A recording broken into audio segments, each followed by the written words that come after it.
Sur la plateforme hub de GTA, Grand Tortue Armeim, le président Bassirou Diomaye Faye précède de quelques minutes son homologue de la Mauritanie, Mohamed Ould Cheikh El Ghazouani. Les deux chefs d'État sont venus célébrer la première exportation de cargaison de gaz naturel liquéfié. Cette étape marque un pas historique qui installe les deux pays dans le concert des nations exportatrices de gaz naturel liquéfié. Ici, au cœur du hub terminal GTA, à la frontière de deux pays frères, s'élève une nouvelle ère pour le Sénégal, la Mauritanie et pour toute l'Afrique de l'Ouest. Ce projet est d'abord l'histoire d'une ambition partagée, forgée dans la volonté de maîtriser notre destin énergétique, économique et souverain. En exploitant nos ressources, nous avons choisi de ne pas rester à la périphérie du progrès, mais d'en devenir des acteurs majeurs. Depuis le 9 février 2025, l'unité de liquéfaction du gaz naturel officiellement lancée, sa production de gaz naturel liquéfié, avec une capacité annuelle attendue de 2,3 millions de tonnes. Ce succès dépasse largement une simple prouesse technique ou économique. Il incarne la profondeur des liens historiques de fraternité, d'amitié et de bon voisinage entre le Sénégal et la Mauritanie, deux pays unis par l'histoire, la géographie et par un avenir commun. Le projet GTA, implanté dans des eaux ultra profondes, à nos frontières communes, illustre de manière éclatante ce que deux nations africaines peuvent réaliser en unissant leurs forces, en mettant en commun leur expertise et en poursuivant une ambition partagée.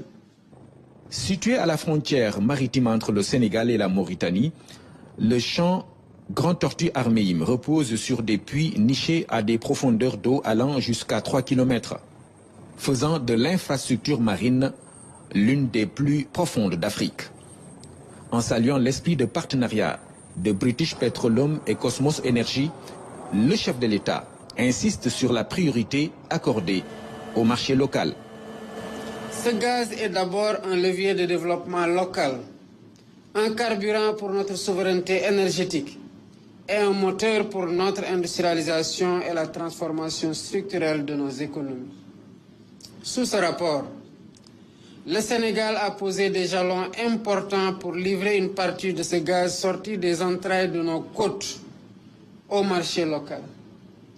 Ainsi, le contrat de construction du segment nord du réseau gazier sénégalais a été signé. Ce réseau permettra d'acheminer le gaz GTA vers la centrale de Gandon, future centrale énergétique pivot de l'électrification nord de notre pays. En même temps, capitalisant sur les infrastructures de gazification au large de Dakar, l'État attend des contractants ici présents le respect inconditionnel de l'obligation de fourniture des besoins domestiques en gaz via les ressources extraites de GTA.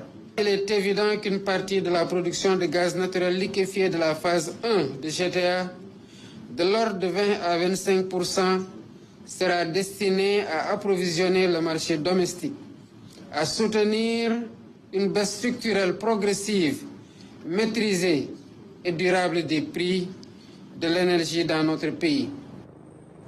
Le gaz pompé dans les puits est réceptionné dans ce navire flottant qui élimine l'eau et les impuretés. Ce gaz liquéfié est refroidi à moins de 160 degrés. Le produit stocké, prêt à être déchargé, est ainsi destiné au marché. Il ne fait aucun doute que ce gaz n'a de valeur pour notre peuple que s'il produit de la lumière, de la croissance, de la dignité. En vue d'augmenter les retombées du projet à ce niveau, un acte additionnel sur le contenu local a été signé en janvier 2025, en marge de la visite du Premier ministre Ousmane Sonko à Nouakchott. Par cet acte conjoint, Il est attendu comme résultat immédiat la prééminence des entreprises sénégalaises et mauritaniennes dans l'attribution des marchés et la centralité de la main-d'œuvre locale au cœur des chaînes de valeur, notamment dans le cadre du transfert de compétences et de technologies. Avec le champ gazier GTA, le Sénégal et la Mauritanie prennent donc un envol vers un partenariat stratégique qui va profiter aux générations actuelles et futures.